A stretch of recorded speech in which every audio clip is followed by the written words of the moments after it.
A ciranda da crise brasileira. Artigo escrito por Samuel Hannan. Nós, brasileiros, temos uma expressão popular bem peculiar, muito usada quando queremos nos referir a uma situação em que se busca algo com bastante esforço, sem, entretanto, alcançar resultado algum. É o cachorro correndo atrás do próprio rabo. Ela cabe perfeitamente para ilustrar a atual situação do país, em um momento em que uma série de medidas são tomadas. A mais barulhenta delas é a reforma tributária, em fase de regulamentação no Congresso Nacional, sem resultados efetivos até agora, mesmo passados 18 meses do início do novo governo. O país vem olhando muito para a busca de soluções, sem tentar enxergar prioritariamente as causas da situação. O governo tem resistido a entender que o foco da crise está no gigantismo do Estado brasileiro e no desequilíbrio das contas internas.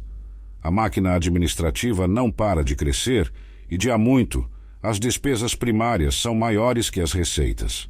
A primeira consequência, inafastável, é que o déficit público só faz aumentar. Dobrou de tamanho em 2023, fechando o ano em 967 bilhões de reais, ante 480 bilhões de reais, registrados em 2022. Mais déficit público significa mais dívida pública, que já compromete de 77% a 79% do Produto Interno Bruto, PIB nacional, somando cerca de 9 trilhões de reais. Com o aumento da dívida, sobem também os juros que o país tem de pagar ao mercado financeiro, e isso eleva a dívida pública. Vai-se, desta forma, alimentando o círculo vicioso, porque se a dívida pública cresce, fica maior a taxa de risco do país, o que afasta os investidores externos e provoca aumento no spread, taxa de juros. Com tudo isso, fica menor o volume de recursos disponíveis para a prestação de serviços essenciais à população: saúde, educação, habitação, saneamento e segurança, principalmente. Tais serviços vão se precarizando e ficam cada vez menos universais, criando frustração na população, que confiou nas promessas de campanha. A crise perdura há mais de 25 anos e tem várias origens, menos uma: a falta de recursos financeiros. Basta ver que os governos pós-Constituição Federal, de 1988, vêm dispondo de 32% a 34% do PIB, sendo a arrecadação tributária mais de 8% a 9% do PIB, a título de déficit público financiado pelo caríssimo endividamento público. Entre as várias causas dessa situação, há algumas muito evidentes, que coincidem com o pensamento de grande parte da população, a começar pela falta de um plano de metas, acompanhado de avaliação periódica e transparente para a fiscalização do eleitor. Somam-se a isso a tolerância à corrupção endêmica e a priorização da manutenção e ampliação, sempre que possível, da fantástica fábrica de privilégios em benefício dos donos do poder, com a certeza de que governar é retirar direitos da população a fim de propiciar recursos para financiar a situação muito confortável de poucos. Além disso, temos a prática constante de escamotear a verdade, escondendo-a atrás da falta de transparência dos atos do governo, optando-se pela permanente venda de promessas que sabidamente não serão cumpridas, transformando-se em meras ilusões. Como se fosse coisa normal, cerca de 1 trilhão de reais está sendo subtraído anualmente dos serviços públicos da saúde, educação, segurança pública, habitação e programas sociais.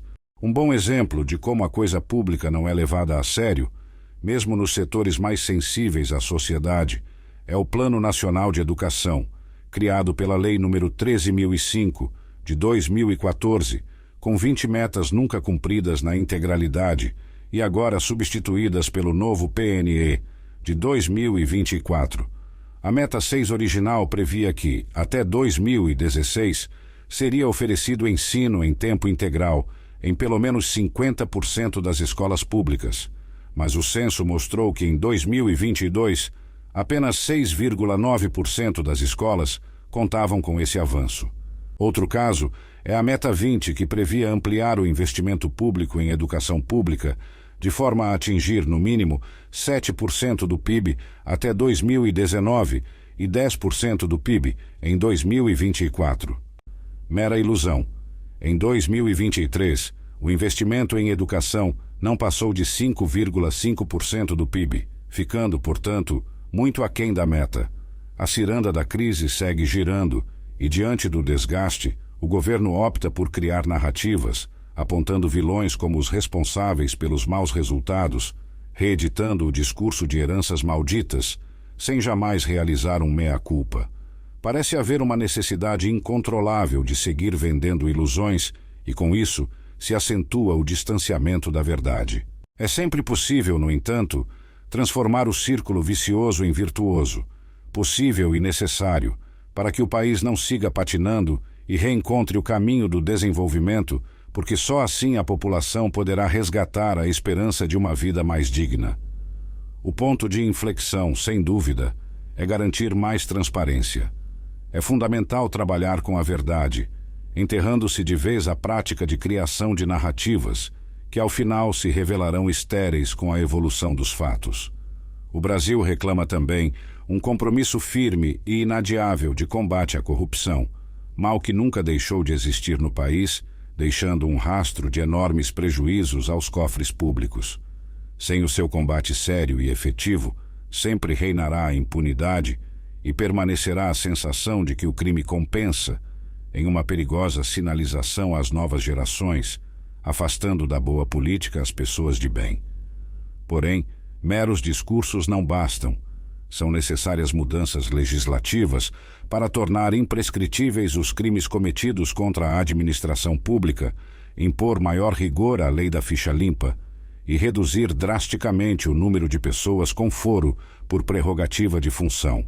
Estima-se que a corrupção consuma entre 2% e 2,5% do produto interno bruto brasileiro, embora o desejável fosse reduzir a perto de zero. Admitindo-se realisticamente a redução pela metade, o Brasil teria uma economia de 150 bilhões de reais por ano em recursos públicos que hoje escoam pelo ralo. Apesar disso, há cerca de 2 anos não se vê atuação nesse sentido. Os esforços da Polícia Federal parecem estar concentrados apenas na questão da venda de joias pelo ex-presidente e na apuração dos lamentáveis episódios de 8 de janeiro de 2023, em Brasília. Enquanto isso, outros escândalos passam sem alarde, como os indícios de direcionamento de recursos orçamentários para atender interesses particulares de um ministro de Estado, a polêmica concorrência para a importação de 263 mil toneladas de arroz, vencida por empresas sem capacidade técnica e que acabou cancelada pelo governo, e a transação com concessão de energia térmica no Amazonas, envolvendo um passivo de bilhões de reais, ao final assumido pelo governo e, é claro, pago pelo contribuinte. O grande humorista Jô Soares dizia algo muito sério: a corrupção não é uma invenção brasileira, mas a impunidade é coisa muito nossa. Aprendamos com ele. Para interromper a ciranda da crise, também é fundamental reduzir os gastos com funcionalismo público, que hoje consomem 12,8% do PIB.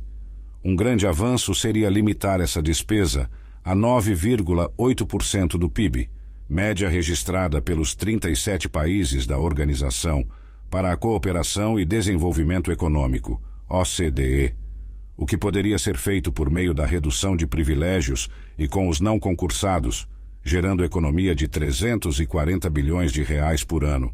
É essencial ainda reduzir os gastos tributários da União, dos atuais 4,8% para 2%, a 2,5% do PIB, o que garantiria uma economia de 320 bilhões de reais por ano. Outra providência que se impõe é tornar as eleições menos onerosas. Isso pode ser feito limitando os recursos dos fundos partidário e eleitoral e acabando com a reeleição para cargos do Poder Executivo. Essas poucas, porém necessárias e contundentes medidas seriam capazes de propiciar, sozinhas, a redução de despesas da ordem de 810 bilhões de reais por ano. Representariam um grande passo rumo à austeridade e à responsabilidade orçamentária, fundamentais para o Brasil superar a crise e visualizar um horizonte mais positivo para o país e sua população, com maior eficiência administrativa, mais desenvolvimento e menos pobreza. Samuel Hanan é engenheiro com especialização nas áreas de macroeconomia, administração de empresas e finanças, empresário, e foi vice-governador do Amazonas, de 1999 a 2002. Autor dos livros Brasil, um país à deriva e Caminhos para um país sem rumo. Acesse o site samuelhanan.com.br